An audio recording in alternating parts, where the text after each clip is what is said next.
Hello दोस्तों, राधे राधे। आज की कहानी गीता की किस्मत। गीता एक गरीब परिवार में रहने वाली छोटी सी बच्ची थी।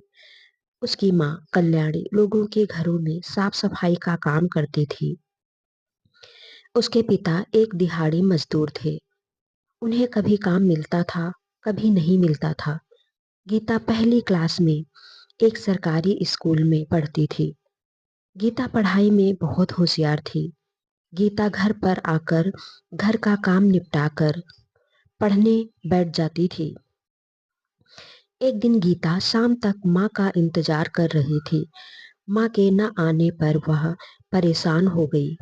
शाम को उसके पिता मोहन जी घर आए तो वे गीता को घर पर छोड़कर कल्याणी को ढूंढने निकले। कल्याणी जिन घरों में काम करती थी, उन्होंने सब जगह पता किया। उन्हें पता लगा कि कल्याणी तो आज काम पर आई ही नहीं। रात हो चली थी। मोहन जी पुलिस स्टेशन पहुंच गए। वहां जाकर उन्होंने कहा, साहब, मेरी पत्नी सुबह से गुम है, आप रिपोर्ट लिख लो। पुलिस वालों ने कहा, 24 घंटे से पहले रिपोर्ट नहीं लिख सकते। मोहन जी को गुस्सा आ गया। वे बोले, आपको पता है उसके साथ क्या हो सकता है? आप रिपोर्ट लिखो और मेरे साथ उसे ढूंढने चलो। पुलिस वालों ने उन्हें उल्टा सीधा बोलकर भगा दिया। निराश होकर वे घर आ गए। घर आकर उन्होंने देखा गीता बैठी रो रही थी। मोहन जी फटाफट बाजार गए और गीता के लिए खाना लाए। गीता ने थोड़ा सा खाना खाया और सो गई। इधर मोहन जी इधर उधर भटकते रहे, लेकिन कल्याणी का कहीं कुछ पता नहीं लगा था। सुबह जब गीता की आंख खुली तो उसके घर के बाहर भीड़ लगी हुई थी। सामने सफेद कपड़ा ओढ़े उसकी माँ लेटी हुई थी। उसका सिर ढका हुआ था। गीता को कुछ समझ नहीं आया। पास ही में मोहन जी खड़े रो रहे थे। तभी गीता की चाची ने उसे अपने से लिपटा लिया और बोली, बेटी, तेरी माँ हम सबको छोड़कर चली गई। गीता का दिल धक से बैठ गया। उसकी आंखों से आंसू बहने लगे। वह रोती हुई माँ से लिपट गई। उठो ना माँ, उठो, देखो, रात को तुमने मेरे लिए खाना भी नहीं बनाया। गीता की चाची उसे संभालने की कोशिश कर रही थी। कुछ देर बाद गीता रोते रोते बेहोश सी हो गई। उसे सब कुछ दिख रहा था, लेकिन अब उसे होश नहीं था। कुछ देर में उसकी माँ को अंतिम संस्कार के लिए ले गए। गीता अब गुमसुम रहने लगी थी। वह किसी से ज्यादा बात नहीं करती थी। एक दिन मोहन जी ने गीता से कहा, बेटी, कल्याणी तो अब वापस नहीं आएगी। तू और मैं ही रह गए हैं। तू चिंता मत कर, मैं तेरा अच्छे से ख्याल रखूंगा। इसी तरह समय बीत रहा था। गीता अब घर के काम निपटाने लगी थी। एक दिन गीता मंदिर जा रही थी। वह अब सुबह उठकर नहा धोकर मंदिर जाती थी। उसकी माँ को मरे 2 महीने हुए थे। वह अब माँ के सारे काम करने लगी थी। उसकी माँ मंदिर जाती थी, इसीलिए वह उनकी जगह मंदिर जाने लगी। मंदिर में उसे एक बुजुर्ग मिली थी। धीरे धीरे गीता और रंजना जी में जान पहचान हो गई। मंदिर में दर्शन करने के बाद दोनों मंदिर की सीढ़ियों पर कुछ देर के लिए बैठ जाती। रंजना जी ने बातों बातों में गीता के बारे में सब कुछ जान लिया। एक दिन मोहन जी घर पर ही थे। उनका काम छूट गया था। वे इसी उलझन में थे कि अब क्या करेंगे। तभी गीता अंदर आई और बोली, पापा, देखो कौन आया है। मोहन जी ने देखा तो बाहर एक चमचमाती कार खड़ी थी। उसमें से एक औरत उतरकर उनके घर की ओर आ रही थी। महंगे कपड़े, जेवर पहने हुए। मोहन जी ने इशारे से गीता से पूछा। गीता ने बताया, अरे पापा, ये वही रंजना जी हैं जिनके बारे में मैंने आपको बताया था। ये रोज मुझे मंदिर में मिलती हैं। आज ये घर आने के लिए कहने लगी तो मैं इन्हें घर ले आई।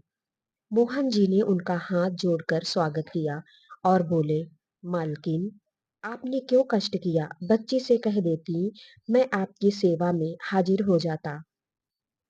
यह सुनकर रंजना जी ने कहा, कुएं को प्यासे के पास आना पड़ता है। मोहन जी बोले, मैं कुछ समझा नहीं। ओहो, मैं तो भूल ही गया। आप बैठिए, मैं आपके लिए कुछ खाने को लाता हूँ। रंजना जी बोली, नहीं मोहन जी, परेशान मत होइए। आप बैठिए, मुझे आपसे कुछ बात करनी है। जानते हैं आपकी बेटी कितनी होनहार और संस्कारी है। जितने ध्यान से यह पूजा करती है, मैं भी नहीं कर सकती।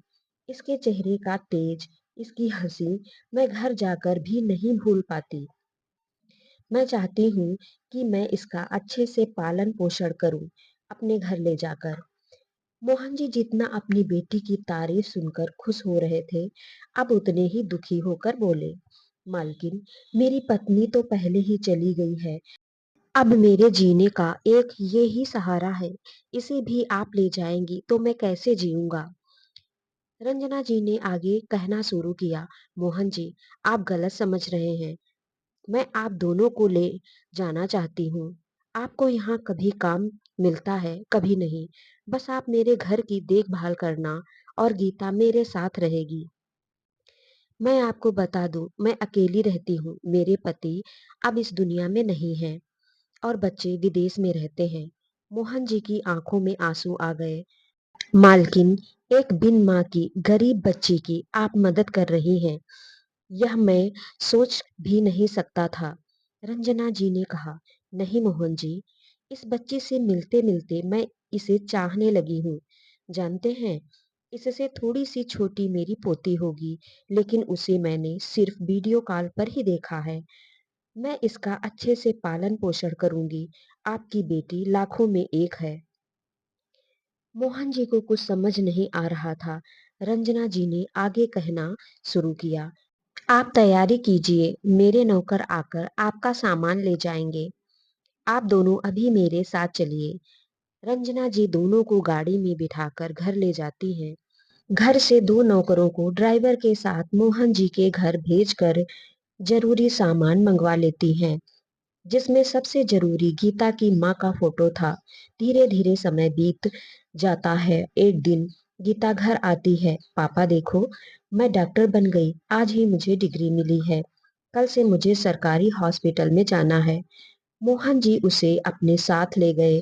एक बड़े से हॉल में रंजना जी की तस्वीर लगी थी।